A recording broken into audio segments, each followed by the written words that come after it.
Adams Archive. Hello, you beautiful people, and welcome to the Adams Archive. My name is Austin Adams, and thank you so much for listening today. On today's episode, we're going to be going way back. Maybe not 3 ways, but maybe like 2.5.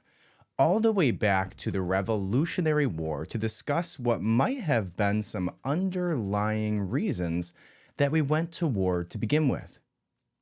Now, I know you're thinking, Austin, I went through history class. I know about the Stamp Act. I know about the Boston Tea Party. Like, what are you going to tell me that I don't already know? Well, my friends, you are in for a treat because I came across some craziness and I want to share it with you. Pretty wild stuff. So I will share that with you as we move towards the end of this podcast. But in the beginning, we're going to go to the present, in which we're going to discuss allegedly, now I say allegedly because I haven't found a ton of documentation to validate this, but I do see a few different online articles and some pretty viral discussions happening around this. So I just wanted to mention it in case we're ahead of the curve. And I guess we'll find out as time goes on if this is completely accurate, but it was pretty wild stuff. Canadian doctors allegedly admitted that the COVID vaccine left a woman paralyzed. Okay, not something we haven't heard about before. But in this particular instance, they decided to offer as a solution to euthanize her to make up for it. So we'll read about that. Then we will move on to experts demanding that melatonin supplements get new warning labels, causing a serious risk to children. Now, why would a children be taking melatonin? Well, because being a parent's tough, and sometimes it's easier when your child sleeps faster. But that is obviously being abused in this case. So we'll discuss that. We'll discuss some conversations surrounding that, including the utilization by parents to make their lives easier through pharmaceuticals as they're raising their children and in their own lives, which seems to have permeated almost all of culture. So we'll talk about that. Then we'll move on to a mysterious link, so mysterious, between cat owners and schizophrenia. Now, I think we all know a schizophrenic cat owner, but who knew that there was an actual association there? So we'll read about that, and then we'll move on to a more serious discussion. Now, this one's a little bit more serious, a little bit more terrifying. There was a woman named Kyle Maria Roth, who's a well-known TikTok influencer who talks on similar things that I talk on, current events, some political topics, some things like that. And apparently she suddenly passed away. Now, this woman's 36 years old, just a few handful of years older than myself. And I feel obligated to talk about this because some people are alleging that this happened really, really close to the time that she called out P. Diddy. So we'll look at the background of her and what some people are saying about that. Then we will move into our deep dive for the day, which is going to start the discussion surrounding banksters and warmongers. And you'll see some very well-known names pop up, like the Rothschilds family, which leads us into a discussion about the Revolutionary War. So, all of that and more.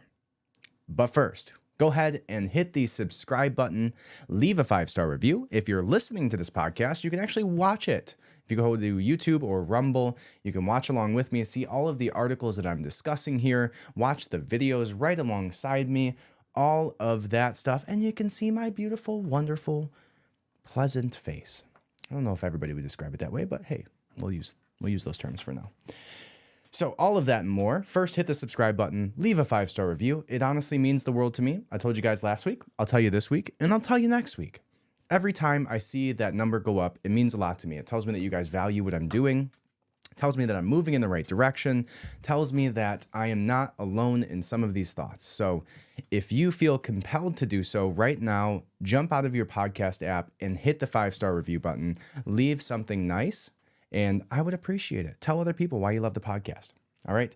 And then last thing before we jump into it is going to be that if you haven't heard about it, now you have. I am launching my new company called Ronin. And Ronin is a Faraday goods company, which essentially allows you to protect yourself from all of the perils of modern technology. From EMF radiation poisoning to the tracking and weaponization of your data through your technology, there are several simple ways that you can protect yourself from these unknown effects. Now, you see all these people talking about this: Joe Rogan, Robert F. Kennedy Jr., Andrew Huberman, Tim Ferriss. The list goes on and on and on and on. And the conversations just keep getting more serious, right? We talk about 5G, we talk about EMF, Wi-Fi radiation, we talk about all of these things, and then come to find out there's a lot of serious health implications to these things. Not only that, but there's also a lot of privacy implications. So with the very hat that I have on my head right now, this is the very first sample that I have. I also have some new ones coming in where I changed some things up to make it even better for you guys.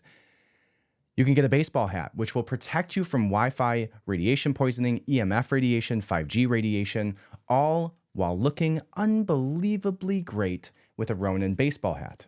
Now, the next thing you can do is you can actually get a backpack or a laptop sleeve or a phone sleeve, which when you put your technology inside of it, eliminates your digital footprint completely, right? You will vanish. You will go dark. The government can't track you. Corporations can't track you. All of the institutions who are weaponizing your data against you. And also, we just added to our repertoire, I think that's how you say it, repertoire. We added wallets, so RFID blocking wallets, which stops people from being able to steal your information, steal your credit card numbers, swipe your valuable data right from your wallet by hiding it within a Ronin Rogue Safe wallet. Now, you can actually purchase those right now. I have them in my possession, and I will be shipping them as early as next week. RoninBasics.com. Head over there right now, and I appreciate you. Without further ado, let's jump into it.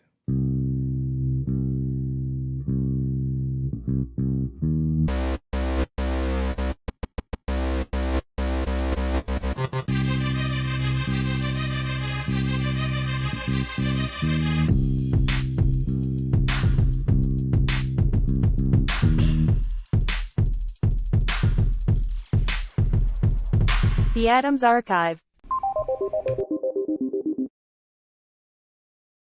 All right, let's go ahead and jump into it. The very first article that we're going to discuss today is going to be not the one that you see on your screen if you're following along on YouTube. It's going to be that, as we discussed a little bit prior to this, and I'll say this with allegedly, okay? Because again, I found this on Reddit.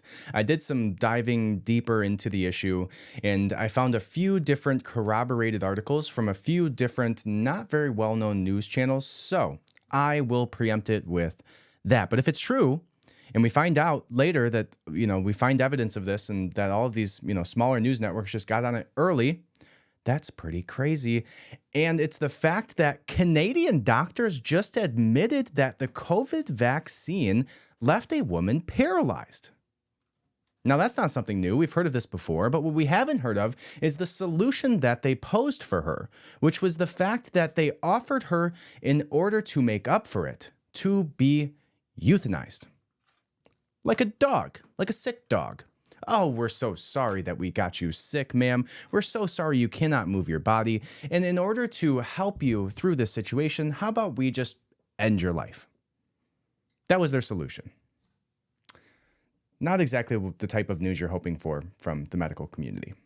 Now, here's the article. This comes from the Liberty Daily, and it was posted February 23rd of 2024. So just a couple months ago. But it is now gaining traction. And it says, I'll readily admit to being one of the arrogant, even somewhat ignorant Americans that non-Americans hate. The kind that couldn't give less of a crap about what happens in other countries unless it directly relates to America. But every now and then I like to see what's going on with our Anglosphere cousins, Australia, Britain, Canada, and New Zealand. Okay, let's move on from that. It says exclusive. Young Ontario woman's life becomes a living hell after Moderna booster shot leaves her paralyzed. Doctors confirm the vaccine connection and offer medical assistance in dying, otherwise known as MAID. Kayla Pollock is a 37-year-old mother from Ontario whose life took a drastic turn after receiving a Moderna COVID booster shot. She experienced paralysis from the neck down and has been enduring a challenging ordeal ever since. Kayla's early years were marked by an unspeakable cruelty and suffering. As an infant, she endured the horrors of severe abuse, broken bones, cigarette burns, and bruises inflicted upon her helpless body by her parents. Wow, that's terrible. Her distressing situation prompted the intervention of Family and Child Services, ultimately leading to her placement into a caring, loving, and supportive home. All right, we don't need this whole woman's background, but they tell you that she likes gardening, she's healthy, very cool. When the pandemic struck, Kayla recalls the mainstream media, politicians, and public health officials emphasizing the severity of the virus and urging everyone to get vaccinated.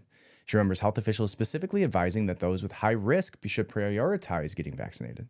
Being immunocompromised and type 1 diabetic, Kayla heeded the advice of health officials and received the first 2 Pfizer shots in the middle of 2021 and didn't experience any issues. Okay. Then what? Well, it says Kayla then decided to take a booster, but this time it was the Moderna booster shot. She recounts going to the vaccination drive and the police being there. She found that odd and questioned why the police were present. According to Kayla, people were upset that Moderna was being given out instead of Pfizer, and that was the reason for the police presence. Kayla says that something did not sit right in her gut, but she went ahead with the Moderna booster anyways. Okay. She got her booster shot on January 11th of 2022. Now, 4 days later, Kayla described a situation where her legs just gave out and she collapsed. But all seemed fine a short time later. Then 9 days later, she experienced a similar event, and at that time, she called her doctor asking to see a neurologist because she suspected something wasn't right. Well, as she woke, it says Kayla's life took an irreversible turn on February 22nd. So she got it January 11th, February 22nd. She couldn't move her body. While in the emergency department, Kayla recounts that the attending physician initially dismissed her symptoms, suggesting that it was all in her head and portrayed her as a crazy person, and ordered the psychiatric consult. All of what Kayla describes happening is evident in her medical records, which we obtained and reviewed. Eventually, an MRI was conducted and revealing that Kayla had a very large lesion in her spinal cord. Wow. A neurologist followed up with Kayla and recommended a course of steroids in an attempt to decrease the size. Okay. Now, she asked if the lesion could be a tumor. In an audio recording taken by Kayla's boyfriend, the neurologist responds saying it's less likely a tumor and that it is a gut impression it was his gut impression that was caused by the vaccine. When Kayla questions the doctor as to whether many people have had something similar, the doctor responds saying many people have had it. Now, later, Kayla would learn that she had developed transverse myelitis. Wow, a condition that interrupts the transmission of messages along the spinal cord nerves throughout the body. She would go on to spend several months in the hospital where she says she was offered medical assistance in dying on 2 occasions, but rejected the offer. Jeez. Imagine that. Let's see. Oh, they do have a video here. So I guess we'll go ahead and watch that video. Imagine that. You find out that you are paralyzed by the pharmaceutical company. And now, for them to reward you for everything they did to you, they're going to kill you as a result. Like I said, this sounds like something that you would do to a dog. Oh, your dog's sick? Just euthanize it. You can buy another one. That's how they look at humans. You're dispensable. You're disposable. Especially in the medical industry, they see people die every single day. They don't know about your children. They don't know about your husband. They don't know about all of the people and friends in your life that love you and care for you. And instead, they want to cover up their actions by offering to you to end your life because they messed up. We're sorry. Let's go ahead and watch this video. Kayla Pollock had many challenges in her early years growing up in rural Ontario. She would endure unspeakable abuse at the hands of her biological parents as an infant. But with the love and support of her a mom. Here we go. Lifestyle at home as well. And I was also really, really active. I trained service dogs and guide dogs and did a lot of hiking. And of course, first and foremost, I was a mom. So I ended up quitting with all the big animals for safety reasons, and I ended up working at my son's school. So for the past 4 years before this happened, I had been working at my son's school as a casual EA. Could you tell us why you decided to get the COVID-19 vaccine? One of the reasons I got the COVID-19 vaccine originally, and it was quite a debate about what we do. I basically, a lot of it had to do with the things I was hearing on TV. So there was a lot of fear just being screamed at me by not just the TV, but also, like, you know, when you hear like the WHO is on TV telling you that this is like a deadly pandemic, and, you know, people with immune disorders are gonna, you know, die from COVID-19 more likely than other people. You know, I was hearing about that, and my dad was dying in long-term care at the time. In order to go see him, I needed the shots. In order to go to work, I needed the shots. So I received 2 Pfizers and then a Moderna. I had no issues with the first 2 vaccines, which were the Pfizers, and it wasn't until the Moderna shot, the booster, that I began having problems. A week after receiving her third mRNA COVID-19 vaccine in January. Now, when you look at this video, she's sitting in like kind of a smallish house. I would expect that she would be in a mansion after this, that the pharmaceutical companies, Moderna, would have paid her out millions upon millions of dollars for the ruined life that she now has to live, where she cannot move any of her lower limbs. She can't walk. She can't chase after her kids. She can't run. She can't hike. She can't do any of those things. And that's because the mass media was weaponized and manipulated against you to force you to get a pharmaceutical drug that was untested for profit. Right. And then she mentioned another thing there, which is hits home to me and a lot of you guys, I'm assuming as well, which is the fact that you weren't able to go see your loved ones. If you had somebody dying in your family, which we did, you were not allowed to go see them. In some cases, even if you were vaccinated. Right. But they would hold that over your head right towards the mid to end-ish time. They kept pushing harder and harder and harder. Now you see they suddenly just pulled off completely. Right, saying you probably don't even need the booster, right? But you weren't allowed to see your family as they were dying. Your grandma, you weren't allowed to see her as she died. Your mother, your brother, your father. Also, they could weaponize the pharmaceutical industry against you. January of 2022, Kayla fell to the floor, paralyzed for 30 minutes, unable to move her legs. A second episode occurred. So that was some sort of psychotic episode. When they're upset, and that this was in my head. And the good news was that I would get better because I was essentially having an episode that was, and they showed her medical records episode just now, and that I'd never had any history of anything like that before, but he was telling me this, so I thought this was wonderful news. I asked him when I would get better, and he said, you know, it's up to you, really. Wow. I'm going to have the psychiatrist come and see you. So he ordered a psych consult, and he left me there. They left me there for the entire day. So originally that was the first diagnosis. The second diagnosis, you're crazy. A doctor it's not our fault. And he whispered in my ear, and he said, "I think there's something seriously wrong with you." The second diagnosis, a doctor came to me and he whispered in my ear, and he said, "I think there's something seriously wrong with you. I do not think you're faking." And he said, "I have a neurologist or a radiologist who's willing to read your report at home. If you go into the scanner right now, I can get that done." And I said, "Absolutely, because I don't think I'm crazy either. There's something really wrong with me. I am not faking this." And so I had the MRI scan.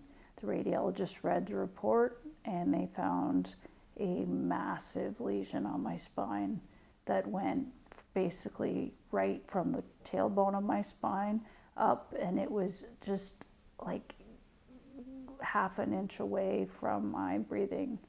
Had I received the MRI first, I could be walking today, because the treatment is very time specific, and it wasn't until the next day that I even saw the neurologist who looked at my MRI and told me that I had transverse myelitis.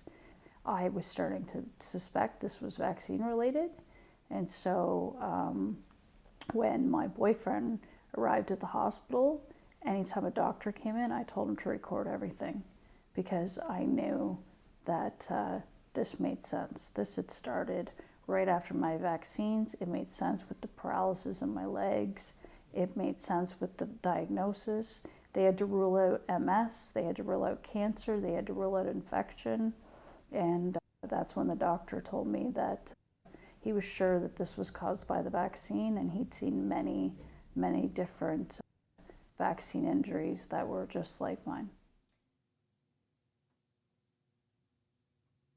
Here's the audio recording of them speaking to the neurologist about the case of her injury. A tumor that has to be removed. Less likely, right? Less likely tumor. Okay. Right, less likely. What's a cancer workup mean? Well, maybe CT, chest, abdomen, pelvis, just to make sure there's no other areas of malignancy. Okay. So that's what that is. But most likely it's going to be probably, if I'm using my gut impression here, from the vaccine. So other people have had it? Many people have had Many? Many. Wow. So it says in 2 of her medical reports, it mentions her transverse myelitis is caused by the vaccine, and then they show it. Caused by following 3rd dose. Wow. Ending her life. Kayla would spend the next several months in the hospital and rehabilitation center. According to Kayla, staff counselors at South Lake Hospital offered medical assistance in dying on 2 separate occasions as an option to ending her life. Kayla considered it, but declined after some consideration. Kayla describes some of the challenges she faces on a daily basis. As far as my condition today, I have no feeling in my hands, so I can't tell if something's hot or cold. So not allowed to use the oven or the stove because I have burnt myself. I have no feeling on the back of my arms. I have no triceps, which is the muscle that you need. Like a paraplegic, for instance, someone in a wheelchair, you often see them pushing their self up out of their wheelchair and transferring somewhere else. I don't have the ability to do that. Rehab didn't do, and Let's see if to we can deal get with to that. anything But else about the I have medical no assistance bowel or for bladder dying. function. Paralyzed. Now I want you. So that's the first see. thing. And then I realize I'm alone and that I can't move and there's nothing I can do about it. I can't reach my meds. I can't get the things I need. Because in that case, there's nobody to come and help me. After another organization advocated for Kayla, Wow. she eventually received a total of 10 hours. It is important to note that Kayla lives alone and cannot dress herself or get out of bed without this support. Jeez. The Canadian Independent reached out to the HCCSS, but they declined to comment. Kayla applied a second time to the Vaccine Injury Support Program, as her first application, according to the program staff, was never received. Kayla was only recently assigned a caseworker, almost 2 years from the date she was hospitalized. Now I want you to imagine that that's not some random person on the internet. I want you to imagine that that is your daughter that thought that she was doing something in the best interest of her family, in the best interest of herself and those around her, because she was told so by figures of authority. So she went and she did it. Then she became paralyzed due to that empathetic reaction. And then they had the nerve to go to your own daughter and say, hey, we know that this is probably from the vaccine. We also know that your life is probably terrible right now. We also know that we're not going to do anything about this. So, hey, if you want to die, I'll kill you. And we can call it medically assisted death. That's infuriating. That's a human, right? Could be somebody's mom. That could be somebody's sister, right? I want to harp on that a little bit because it's so easy in today's world of videos and constant streams of social media to like remove yourself from the person, remove yourself from the conversation of like, that could be somebody that I know. Terrible, terrible. And the nerve for them to offer her medical assisted suicide as a result of it. Now, to segue out of that, as we mentioned earlier, there was a conversation surrounding, and I guess when we're speaking about our children, let's use that as the segue. There's been a recent discussion and I think a recent hesitation surrounding something that parents have been using for about a little bit of probably over a decade now, to help their children go to sleep, help themselves go to sleep, right? You and I both know that, hey, if you're having trouble going to sleep, there's probably a nice little purple juicy gummy that you can take called melatonin, right? It tastes good. It's like candy. But that's the problem. It tastes good and it's like candy. And guess what you don't know about melatonin, or most people don't know about melatonin, is melatonin actually causes you or your children, let's start here. Melatonin is actually a hormone. Melatonin is not just the secret little supplement no, your body produces melatonin on its own. It's a hormone in your body that your body produces to help with its circadian rhythm. So people have been for some time hacking that a little bit by taking external additional melatonin, right? If you time it right before bed, it can help you go to sleep. Gives you some crazy dreams, some things like that. Nothing crazy, right? Besides your dreams. But what people have tried to do as a result of this is give it to their children. And the effects that, exogenous, I think is the right term, exogenous melatonin has on your body, external supplemental melatonin has in your body, that's not the same type of melatonin that your body produces exactly.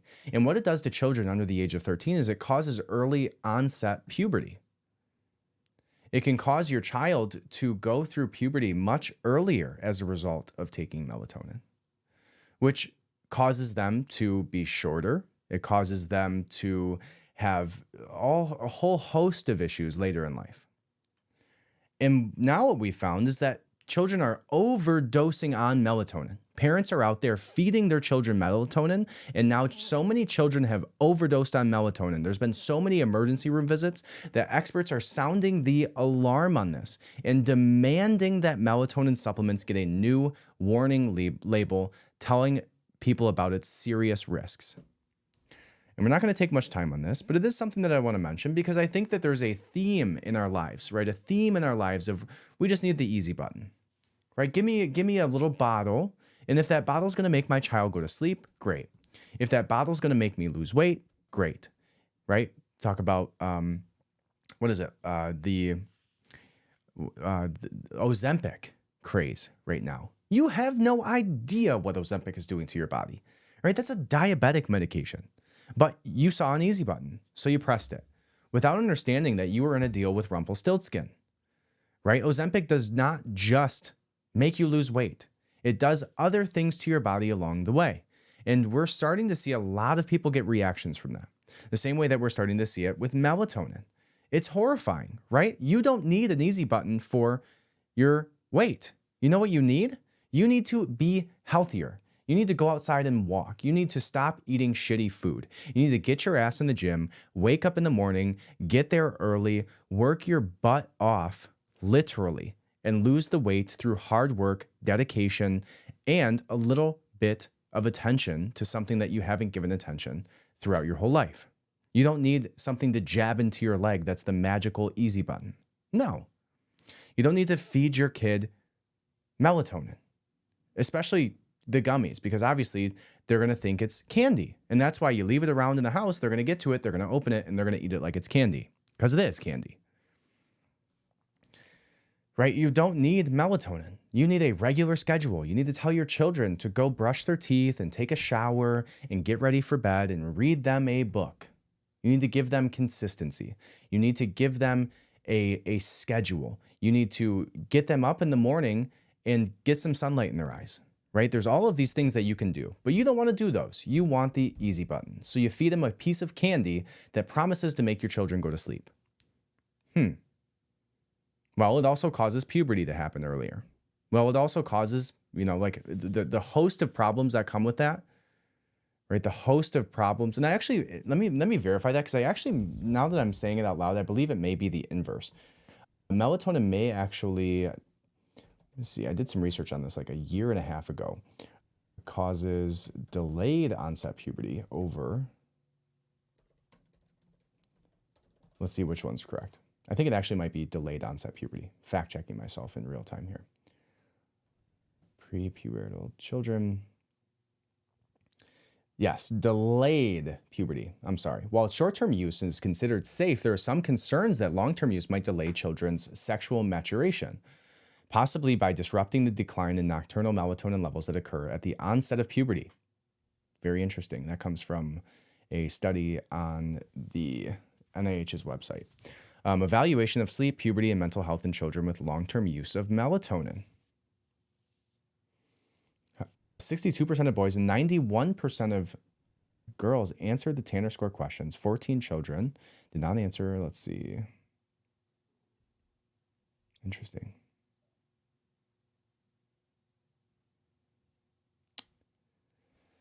Yeah, so delayed onset puberty. My apologies. Delayed onset puberty, right? So it actually, just in the same way, your body has its own clock. Your body has its own rhythm, right? And some have it better than others, right? Women, literally, you could lock a woman inside of a room with 4 walls and no windows, and her body will know once a month, generally speaking, if there's nothing else going on, to go through her monthly cycle. She's literally synced up with the universe, with the sun, with the earth, its rotation, like all of that. It's unbelievable how smart your body is, how in tune it is to the world around you, even if it's so far removed from it in that scenario that I just gave you. Your body knows what to do, right? Your body knows how to lose weight. Your body knows how to go to sleep. You just have to afford it the opportunity. You have to stop overriding the natural system that your body has by drinking too much caffeine, by staying up too late, putting a bunch of flashing lights in your eyes before you go to sleep, by looking at your phone and watching TV instead of reading a book, right? There's so many things that you're messing up in your body's natural cycles and rhythms that causes serious implications later down the road, right? Delayed onset puberty is one of them. Your child, and as a boy, right, if they don't get that testosterone early enough, again, that's going to cause other issues, much bigger issues down the road. So you don't need these things. You don't need the easy button. You need hard work. You need dedication, right, when it comes to things like losing weight. And when it comes to things like going to sleep, you need organization. You need to know how to use your body to its own advantage. You need to know to lay down 15 to 20 minutes earlier, right? Put yourself in a cycle. Put your children on a schedule so that every night at the same time, they do the same routine, and that tells their body that it's time to go to sleep.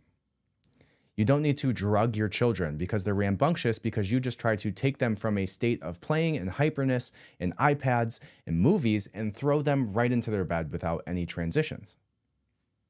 And I say this, having 3 children. Okay, so it's not like I'm just speaking from a authoritative way without having experience with this. I have gone through these cycles with my children. I have tried to figure out how to improve their sleep cycles, and that's the best way. You have to give them a routine. You have to give them attention. You have to tell them what to do, because they're not going to do it themselves, right? But if you simply just take this little easy button and shove it down their throat with melatonin, they're going to overutilize that, and you're going to overutilize that. And that's going to mess up all of these other cyclical systems within your body that are there for a reason. For millions of years, it's been perfectly crafted for you to be able to go to sleep. I promise you, you're not going to not go to sleep. And either is your child. Like, stop feeding your children. Stop feeding your children melatonin. It's a terrible, atrocious thing to do that could cause so many health issues. Stop it right now. And all of these experts now are coming out, and experts sounds like a silly term, but a lot of people are now writing articles about this, doing studies on this, showing that that is the case. There's no reason that your children should be taking melatonin at all. All right, I'm off my high horse. Now, if we go back and look at this article talking about your own house and, causing issues within your body, there's been something that has been shown to cause issues within your mind. And this might come as a surprise, and maybe this is you, maybe it's not, and you escaped the wrath. But scientists have discovered a mysterious link between cats and schizophrenia. That's an interesting one. A recent study has suggested having a cat could potentially double a person's risk of developing schizophrenia-related disorders. Australian researchers conducted an analysis of 17 studies published during the last 44 years and found a link between owning a cat and developing disorders related to schizophrenia. We found an association between broadly defined cat ownership and increased odds of developing schizophrenia-related disorders. The link was proposed in a 1995 study with exposure to a parasite called Toxoplasma gondii suggested as the cause, but research hasn't reached a definite conclusion.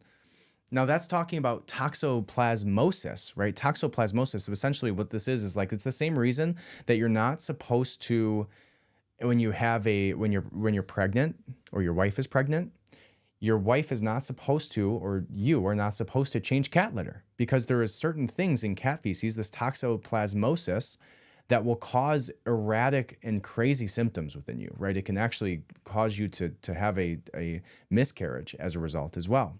But it can also cause you to be hyper aggressive. There was a study done on Brazilian soccer players, and they found that almost every single one of them, professional soccer players, had toxoplasmosis, like this poisoning essentially from this neurological disorder from the parasite that got passed along from cats. This says that other studies linked cat exposure to high scores on scales that measure traits related to schizophrenia. But again, other studies didn't show such a connection. So in order to get a better understanding, researchers did a thorough review and analysis of all the research on cats and schizophrenia. The parasite Toxoplasmosis gondii, Gondii, can be transmitted through a bite or feces from an infected cat.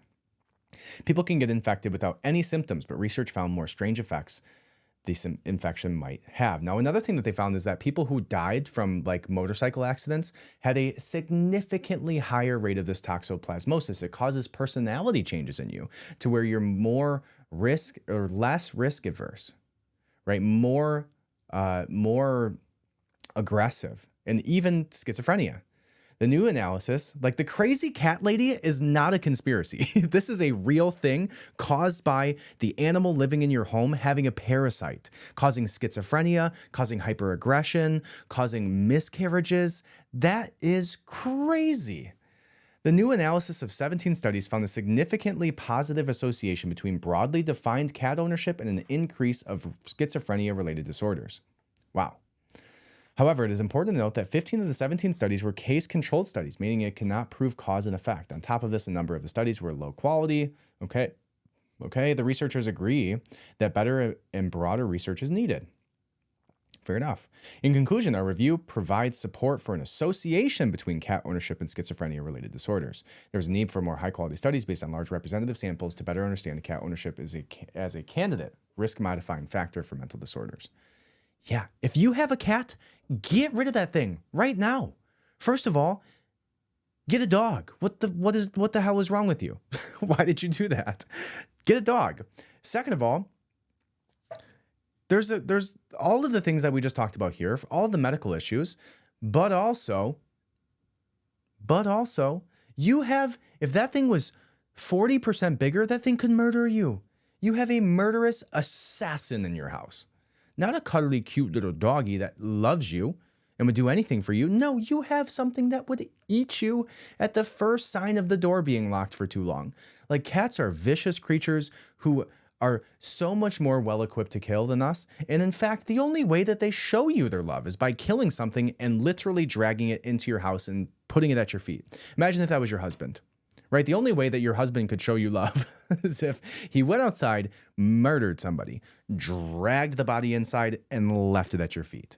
That's a cat. You wouldn't want that husband. You shouldn't want that pet. Get rid of it. Throw it outside. I don't care what you do with it.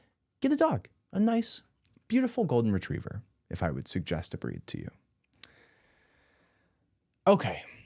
Now, moving on to the next topic here. This one hits a little bit too close to home. There's a TikTok influencer named Kyle Marissa Roth. And Kyle Marissa Roth has talked extensively about the situation that's going on with P. Diddy. And I actually have the clip right here. Now, she recently uploaded the videos exposing Oprah and P. Diddy. And the family is unsure about what caused her death, so I guess we'll have to wait to see that. But in the weeks leading up to her passing, she has been having issues with her account with over 700,000 followers being banned. Wow. So let's go ahead and watch this video and see what she had to say, and then we'll discuss what happened. Main account is banned, where all of my Diddy blind items from this month are. I'm just going to do all the March 2024 Diddy blind items so we can see the lead up to this. Starting off March 1st, and this is Little Rod, Rodney Jones, Sean Diddy Combs, and this is the male victim that came forward. It's pretty easy to tell that whoever wrote the recent lawsuit against the wannabe rapper slash producer reads this website on a pretty regular basis. They even use some of the same clues in their blind items. And I said before, and I'm saying again, no, that's because the blind item has been recording crimes that have been reported to them instead of the police for the past fucking 20 years. And they just corroborate the actual little crimes that, 3 homes got raided for today because of. Okay, this next one's also from March 1st. They call Diddy Mr. Freakoff. Mr. Freakoff isn't the only one who asked for straight men to be delivered to his hotel room when he is in London. Just ask the unlocked blogger, and that's Jason Lee, and the weather boxer, Floyd Mayweather. This British rapper, and that's Giggs, and the socialite with the star in his name target dealers who want the extra cash, who are sure to be discreet because they have girlfriends. This is why the powerful rapper, and that's 50, is always mocking them, and why they're too afraid to say anything back. He's seen the videos. Okay. This is TD Jakes and Mr. Freakoff. Those closest to the televangelist warned him about being associated with Mr. Freakoff, but he did not listen. Some of the men who claim to have stories about his private life have given him the name General High Booty. So Mr. Freakoff is Diddy, General High Booty is TD Jakes. I'm sure you can do the math on how that got there, that nickname. Sorry guys, I'm flustered right now. Fucking this is huge. Young Miami, the girlfriend of the wannabe rapper who was also named in a very recent lawsuit, has started selling off all of her possessions online. This is from March 4th. It sounds like the wannabe rapper cut her off financially. So Diddy cuts his girlfriend Young Miami off on March 4th. You are like almost exactly 20 days later. That's him. Like I said, he was offloading all of his assets into offshore bank accounts, and with his mommy and with his kids, he didn't have any more cash in his bank accounts for Young Miami to get. They were all in the Caymans with the rest of the white collar criminals. Okay, and this is a 2013 blind item that was brought back again on March 4th about Beyonce, Jay-Z, Diddy, Kelly Rowland.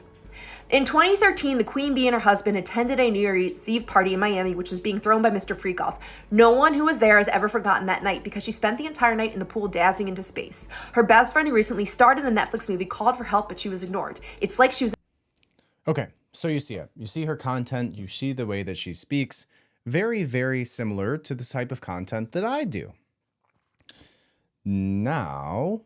we'll go on to the next video. You all know about my lack of fondness for Ozempra. So this is a Michael Jackson blind item, technically Michael Jackson blind item. It's about this 2019 documentary, Leaving Neverland.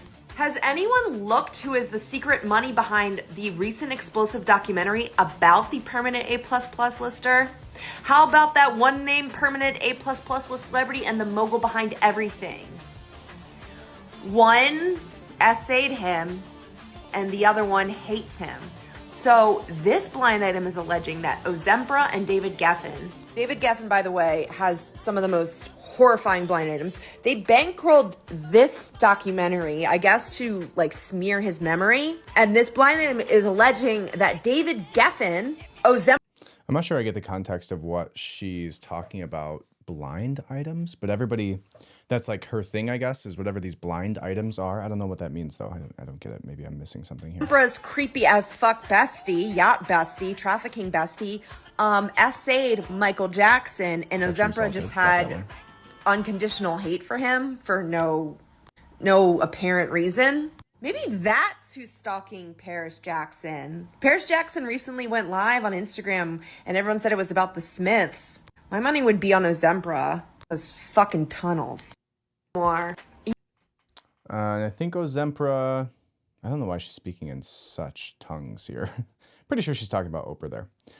Kids. Anyways, so there is the content didn't have any more cash in his bank accounts for young Miami to get. They were all on the Caymans with the rest. Pause. Okay. Just mute that tab. Okay. So here white collar is criminals. Okay, and what the fuck? Okay, there we go. So you get the idea. Now here's the NBC News article about her, which says popular TikTok creator Kyle Marissa Roth, known for sharing controversial celebrity gossip and insight into Hollywood, has died, her family confirmed. She was 36 years old and she died. The family did not disclose the date or the cause of death. Known for her catchphrase, "You want more? I'll give you more." Roth amassed 200,000 followers on the platform where she posted multiple times a week on blind items, big crimes, scandals, and causes she cared about. Sounds familiar. Kyle truly loved so fiercely. She was a truth seeker, a truth teller. It means so much to us as a family, this incredible outpouring of love and support that the world, literally the world, is giving to us. Jacqueline Roth, Kyle's mother, told NBC News Tuesday. She said the family was working through when and how they'll share more on her daughter's passing. The news first surfaced with her post her mother shared on LinkedIn on Monday. My message as her mother is TikTok, the toxicity, the spiritedness of what Kyle has faced, what so many people have faced and tried to deal with because of that toxic space. I just want people to live their lives with the brightness of Kyle and her beautiful soul and spirit. And Kyle is a very beautiful, very pretty 36-year-old woman. Young woman, looks very healthy, very fit, right? Crazy. Now, this is from her sister. It says, my sister, Kylie Marissa, passed away this week. As a family, we are still processing and deciding how to properly celebrate and honor her life. We don't know what happened yet. I know she touched so many people with her humor, intelligence, beauty, gossip, activism, athleticism, and more. She had so many gifts. If anyone wants to connect about Kyle, I'm here to talk and share memories. I will also keep you in the loop about any memorials as they are planned. I'm so sorry to those learning about this loss right now. Any prayers, thoughts, blessings, or intentions for this soul's smooth transition are welcomed. Wow. Crazy. And then again, that one hits home. A lot of people are alleging. Now, it seems like there's been no evidence of this whatsoever, but they're saying that there's a potential connection between her posting about this and what happened to her. Now, the reason that they're saying that too is because she blamed Jennifer Lopez. So 700,000 followers on TikTok gone immediately. And she blamed Jennifer Lopez for her account being banned due to copyright infringement. Jennifer Lopez is the ex-girlfriend of accused sex trafficker Diddy. Remember this creepy picture of Jennifer Lopez from 2020 where you can see a person in the back with his mouth covered. And mainstream media explained it as just a man Alex Rodriguez was video chatting with. And this is like, you really got to zoom in there, but right there, and if you go over here, you can see there's a man with tape over his face. Now, if he's video chatting with somebody, why is there tape over his face? Right? That makes no sense at all. Crazy. So, heart goes out to the family.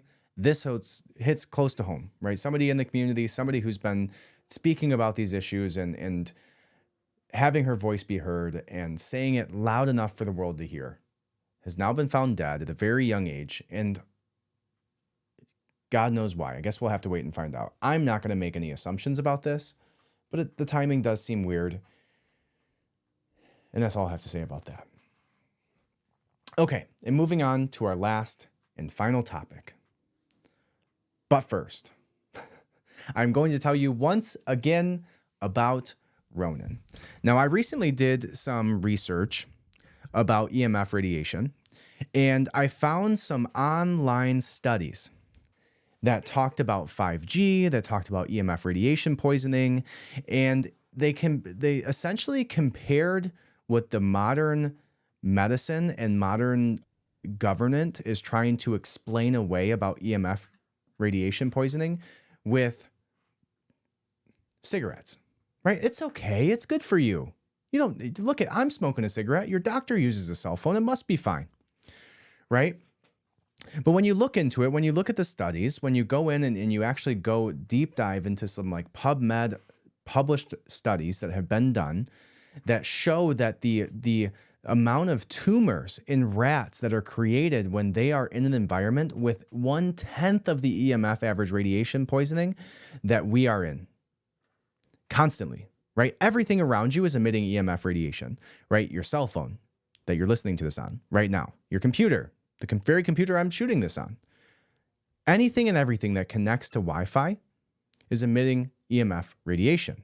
And your body was not meant to have that happen to it, right? You have all of these invisible frequencies flowing through your brain right now, right? If you wear AirPods, if you wear Bluetooth headphones, your microwave, your fridge, all of these things emit a certain level of radiation. And when you combine that all together in an unprecedented time of technology where our technology moves extremely fast, our growth trajectory is unbelievable. And you know what lags way far behind that is governance surrounding it, right? And I even want to pose this question to you.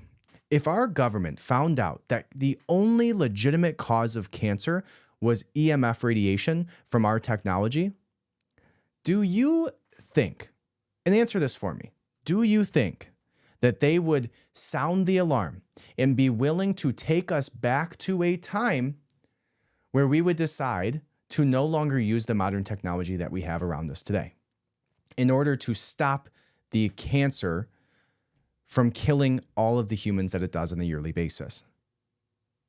Do you think that the government would sound that alarm? Do you think that they would allow us to go back in time 100 years ago to where we didn't have this type of technology?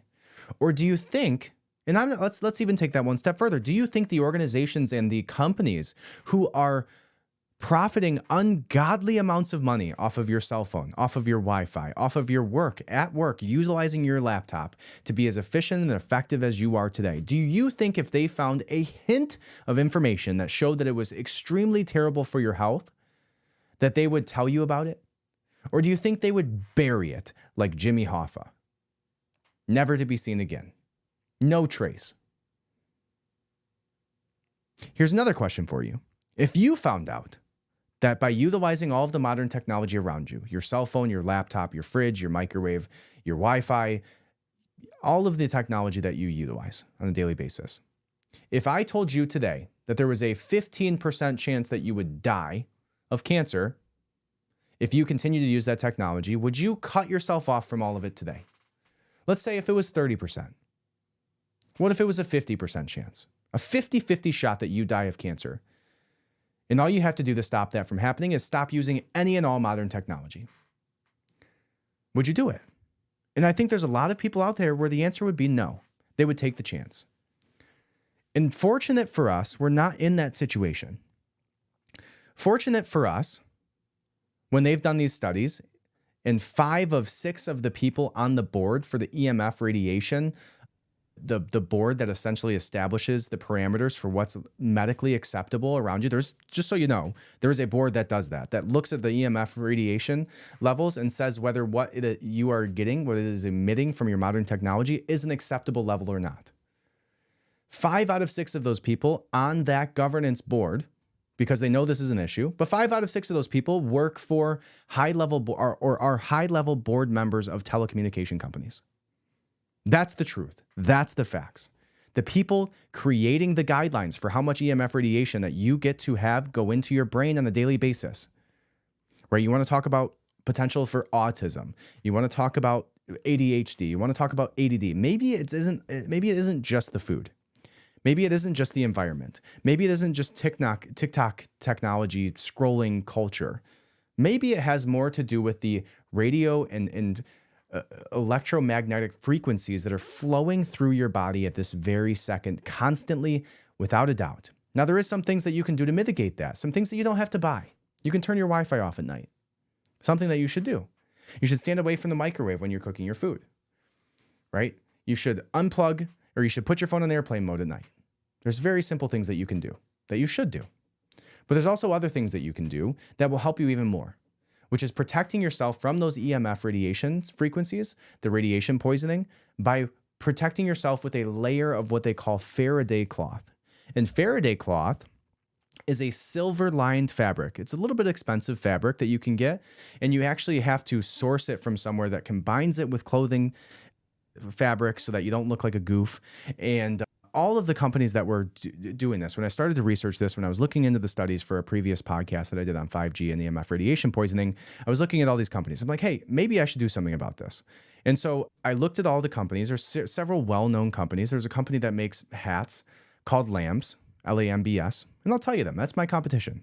But you know why I'll tell you them? Because they charge $90 for a hat that doesn't look nearly as good as the hat that I have, for technology, that silver-lined fabric that isn't nearly as protective for the one that I've sourced.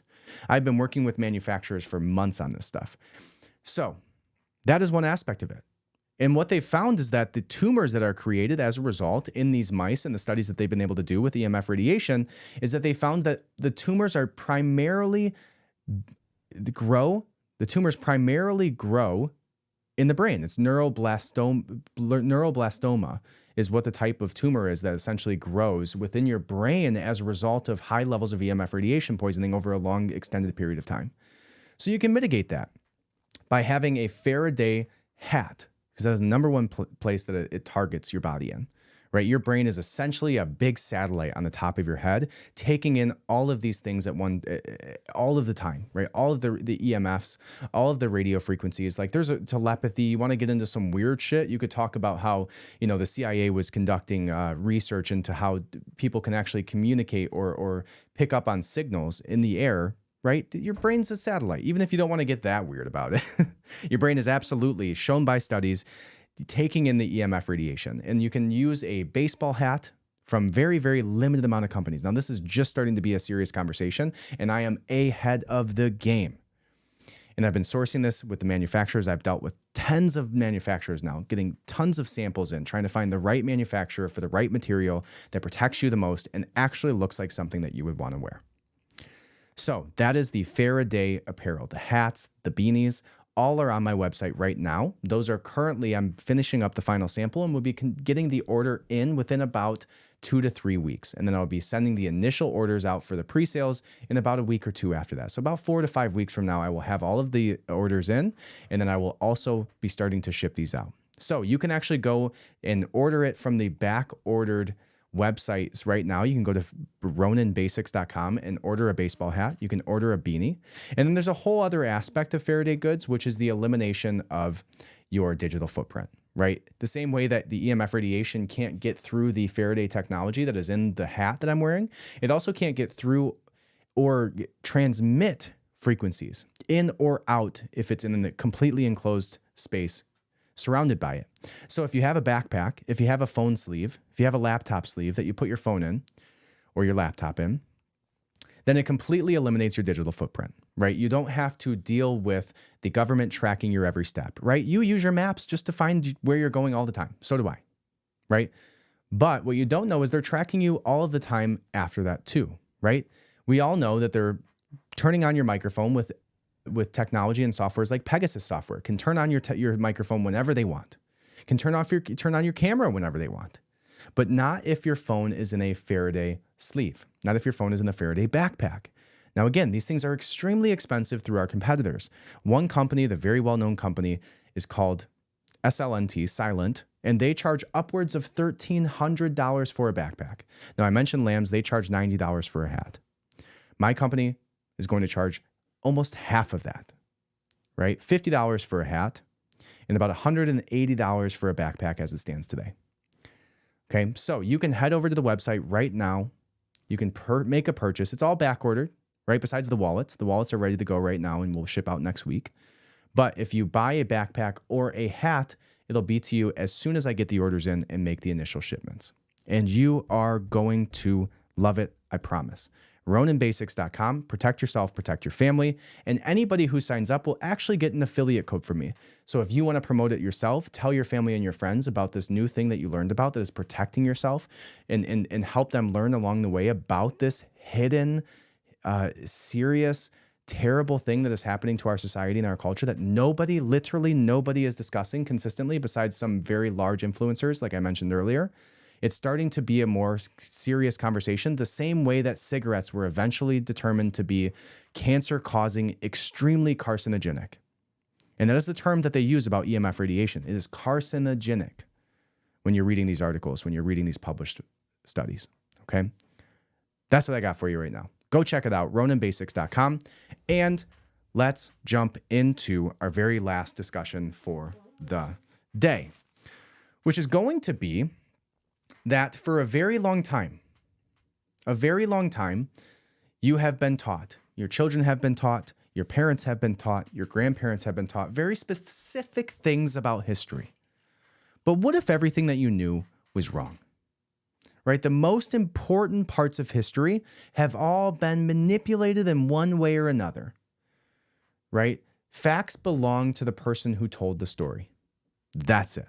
And when you understand that, and you understand and you look back, or let's say this, what do you think the history books are going to tell us about COVID in the future? Do you think they're going to tell us that it caused all of these vaccine injuries? Do you think that it's going to tell us that it was safe and effective and then that it worked tremendously to mitigate a mass casualty event for humans? Which one do you think that it's going to say? Well, it depends on who writes the book. But the people who will write the books and the people who will get those books published by large publishers, and then the publishers that will get the deals with the school systems to get their books in the school systems, will tell the narrative that they want to be told, right? They will write the history books, right? Victory belongs to those who write the history books.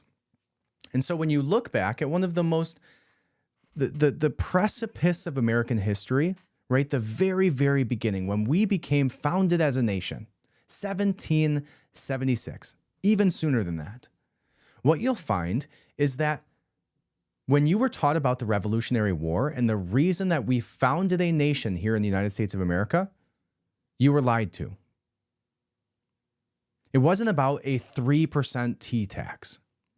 It wasn't about having to get a stamp on a piece of paper. Sure, those were certain small aspects of this event happening. But what they don't tell you is the actual reasons behind it. Okay? So when we actually start to look at the events that occurred, it looks something much more like this. Now, this is from the Institute of European Relations, International Relations, IERI.BE.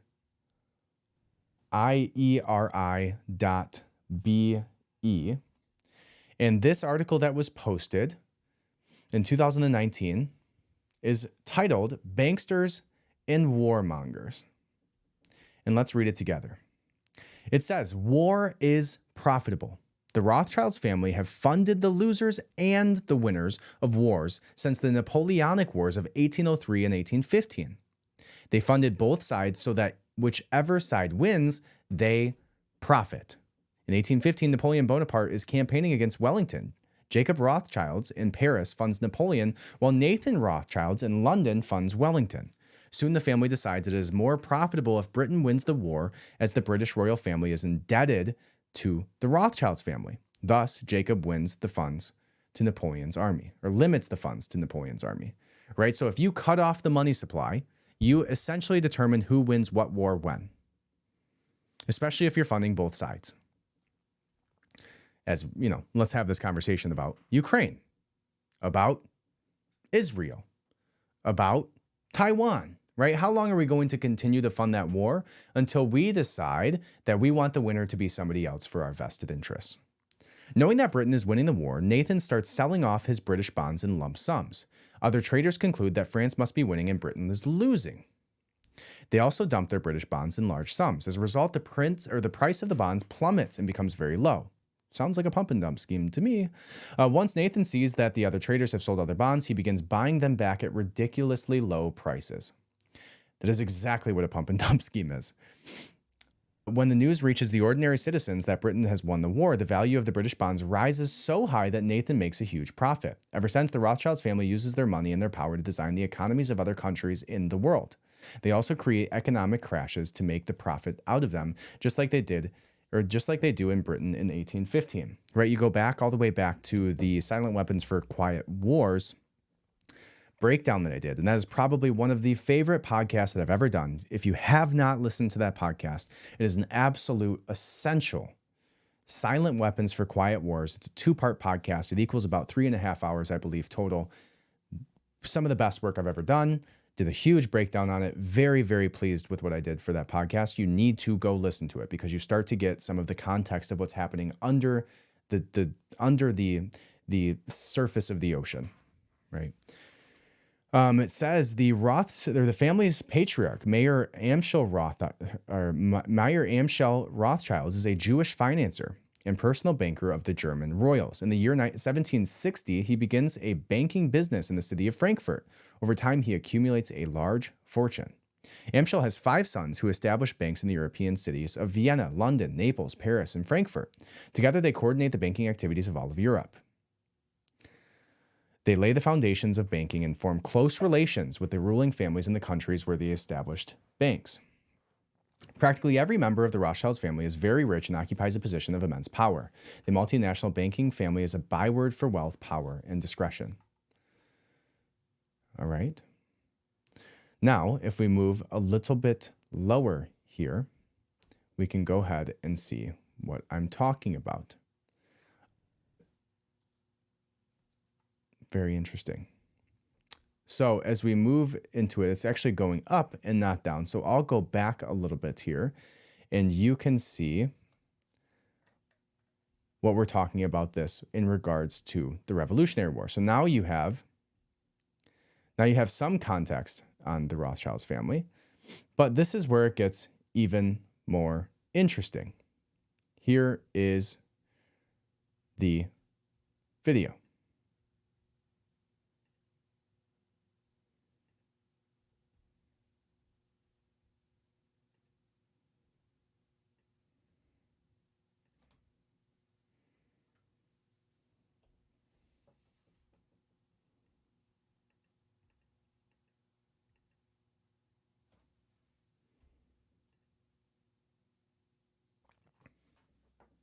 And here we go.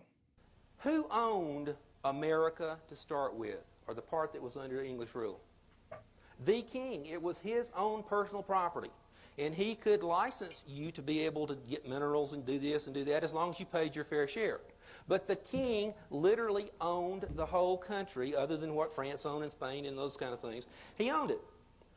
There's an interesting thing about France, though, that you're going to see in a minute. Revolutionary War. What was the real reason for the Revolutionary War? Very interesting. Not what you were taught in school. Real reason for the Revolutionary War. Here's a few quotes from William Manley German in a speech to the House of Commons, December 1913. The Rothschilds Bank caused a bill to be introduced in the English Parliament, which provided that no colony of England could issue its own money. Thus, they had to use English money. The colonies were compelled to discard their money and mortgage themselves to the Rothschilds Bank of England to get money.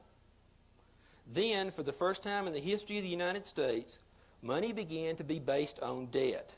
Benjamin Franklin stated that in 1 year from that date, the streets of the colonies were filled with the unemployed.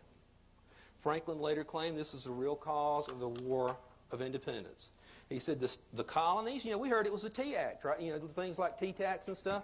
The colonies would gladly have, this is according to Benjamin Franklin, the colonies would gladly have borne the little tax on tea and other matters had it not been that England and the Rothschilds Bank took away from the colonies their money, which created unemployment, dissatisfaction, and debt. And that is the real cause, folks, of the war.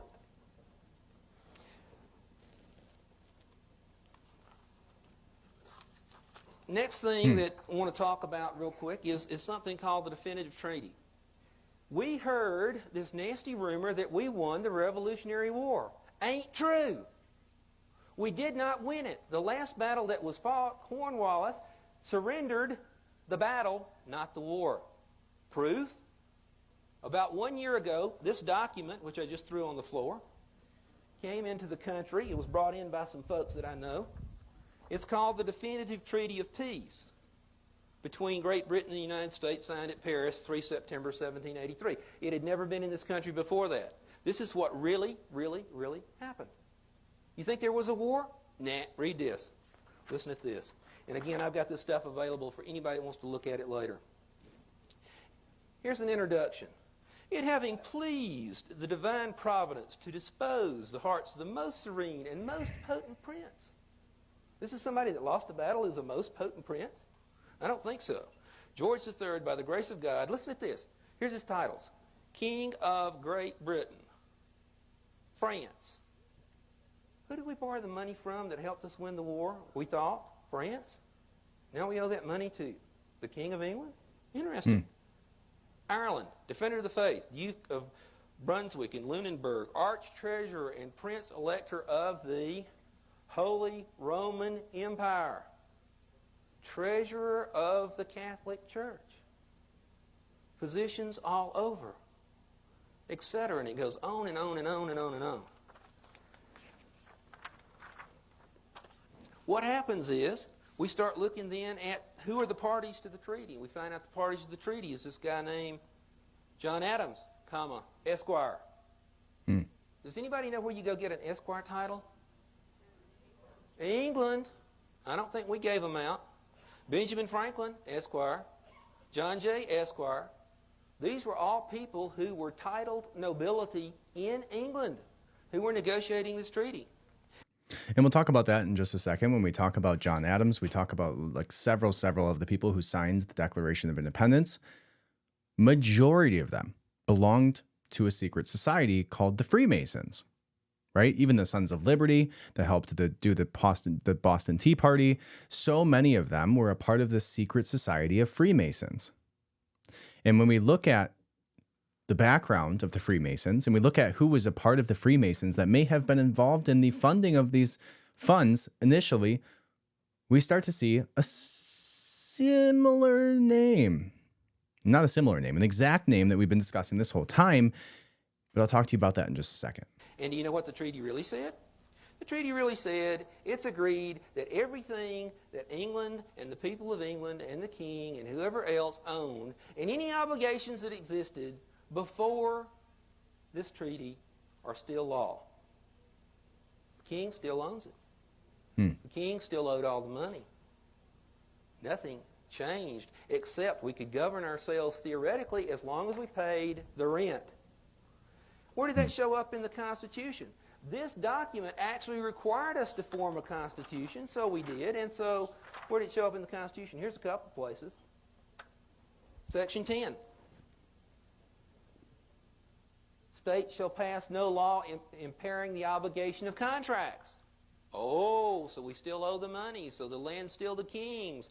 That's right in the Constitution. Snuck that one by you.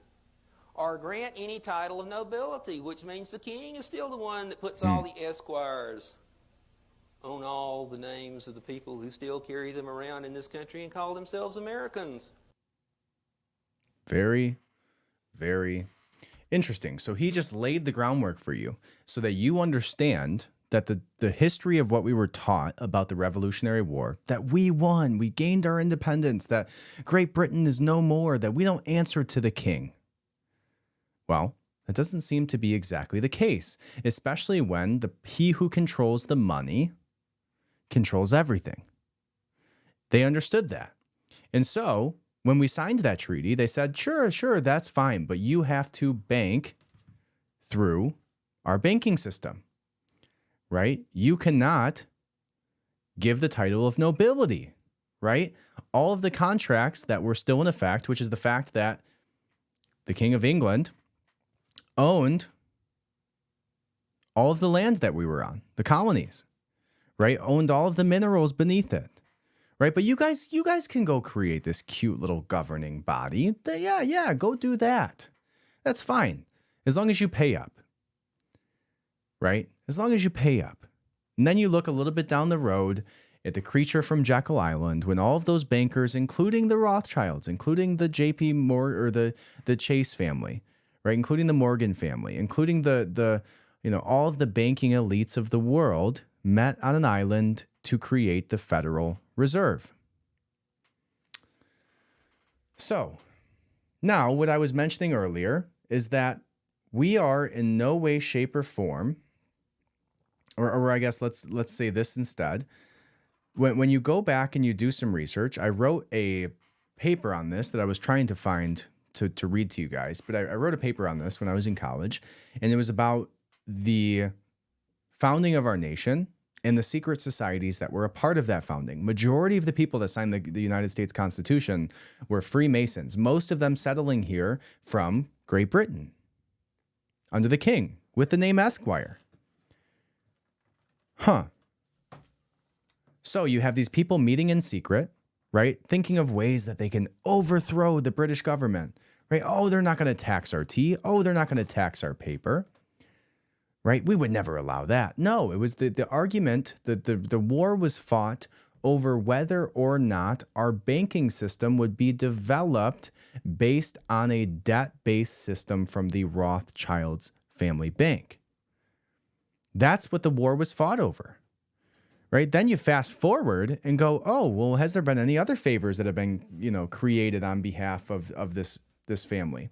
Well, Israel became Israel because when Britain won the war, essentially against the Ottoman Empire, they wrote the Rothschilds to fund their war in order to help them win it against the Ottoman Empire, and told them that, hey, we see this Zionism thing that you're doing, and we like it. And we agree with you in these Zionist documents that you should have a place to call home. After World War II, after all that stuff happened with, that bad guy Hitler and you good guys, after all that happened, we think you need your own country. But all you have to do is fund our war against the Ottoman Empire, and when we win, we'll give you that country. Sir Rothschild. Literally, there's a letter that states that, right? And so when you look at this and the way that the manipulation of history has been surrounding almost singularly one family name over time, it's pretty crazy. Even the Revolutionary War, right? You go to the War of 1812, you go to the war against the Ottoman Empire that was funded by the Rothschilds. You look at almost every major war that's happened, every war is a banker's war. No war exists that is for fundamental reasons outside of money. It doesn't happen, right? At least not at scale. So I found that to be interesting. Now, when I was looking, I was like, I wonder if one of the Rothschilds themselves were Freemasons. Was the Rothschilds family Freemasons? Well, if you go look at their articles on their own website, they would tell you no. They would say, no, we're not Freemasons, right? You go to the Rothschild family's rothschildsarchive.org and you look up, right? Freemasons. Well, we were never Freemasons. Well, guess what? The Rothschilds family scrubbed the internet on their own webpage, showing that they were associated with the Freemasons. And I found this exclusive to this podcast, The Adams Archive, right now. The Rothschilds family tried to erase from history the fact that they were Freemasons. But what the Rothschilds family didn't know is that there's this thing called the Wayback Machine. And if you plug in this same exact URL into the Wayback Machine, you will find that in 2023, in December, you can actually see that they did have something about how the Rothschilds family were Freemasons directly from their website. Before it was scrubbed, it says, members of the Rothschilds family have been involved with the Freemasons, a fraternal organization whose members are concerned with moral and spiritual values, self-improvement, and helping their communities with charitable endeavors. The Rothschilds family began to acquire large estates in Buckinghamshire in the 1840s. In 1836, Nathan Myers Rothschild's widow, Hannah, bought a few acres of land at Mentmort in Buckinghamshire for her sons so that they could take healthy exercise away from the city. In 1850, Meyer bought the mayor of Mentmore for 12,400 euros and commissioned Joseph Paxton and his son-in-law, George Stokes, to build him a house. By 1900, different branches and generations of the family owned thousands of acres, so the Vale of Aylesbury almost became a Rothschilds enclave, the most famous property being Waddlesden Manor, built by Baron Ferdinand de Rothschild. Now, the Masonic Lodge, right? So the Rothschilds family were Freemasons, and they scrubbed it from their website. And it says, the Masonic Lodge of the Ferdinand de Rothschilds Lodge, number 2420, this Masonic Lodge was established in Islesburg in 1892. It was consecrated of the Five Arrows Hotel, Waddesdon, on 30th of May, 1892. The founding of the lodge brought Freemasonry to the district of Waddesdon, its name being derived from the Baron Ferdinand, who it was intended should be the first master. He was in France at the time on a consecration where he was taken ill and unable to be present, but was subsequently installed as second master in June 1893. The initiation fee was several guineas, joining fee 3 guineas and annual subscription 3 guineas. Not sure what a guinea is. But it says on June 11th, the Freemason reported that the province of Buckinghamshire was steadily progressed since its separation from Berkshire. So the same location that Rothschild's mother bought for them, the same thousands of acres, then had installed on them the Freemason Lodge with the name Rothschilds over it, Ferdinand de Rothschild's Lodge, 2420. A large number of brethren journeyed by rail from London to Islesburg, where carriages were found to convey the Waddesdon, which proved a most enjoyable drive of over 5 miles. The weather was being delightful and the country at its best. Very interesting. Now, why would the Rothschilds family scrub this from the internet just 1 year ago? That they were associated with the Freemasons.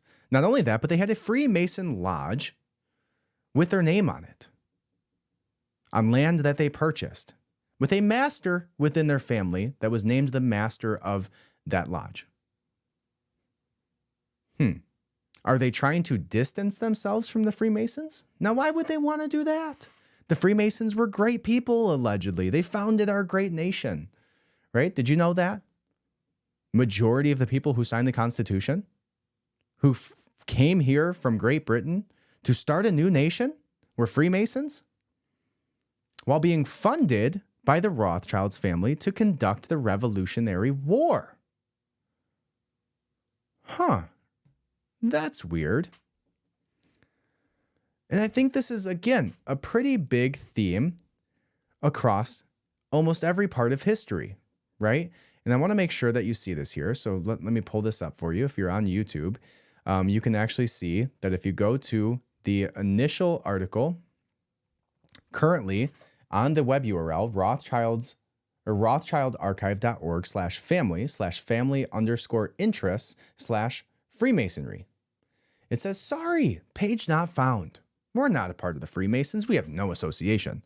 Well, if you go back just a year ago from Wayback Machine, web.archive.org, type in that URL and click on 2023, November, you will see that there was that same article posted that you see right here that has since been scrubbed.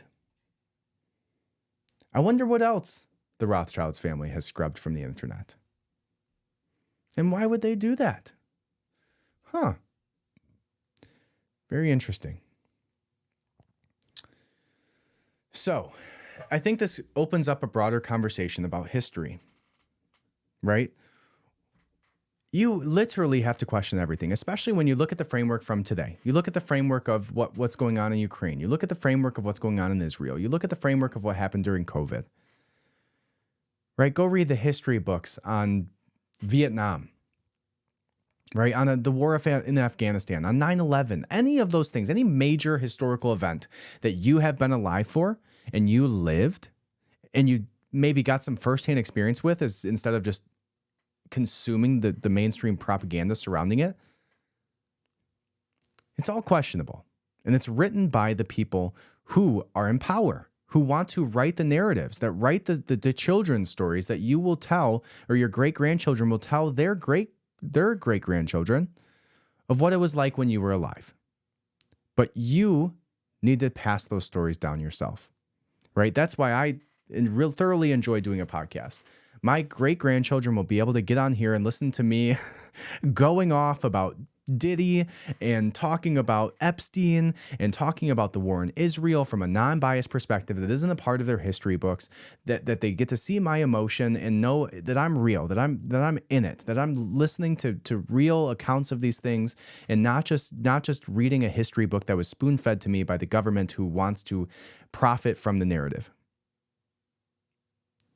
So question everything, right? Question everything you were taught.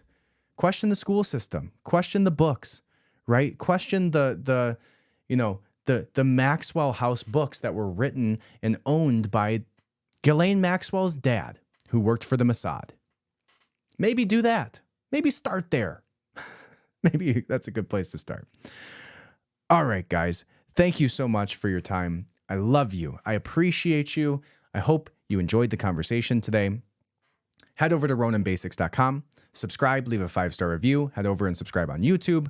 Wherever the hell you are, I'm there.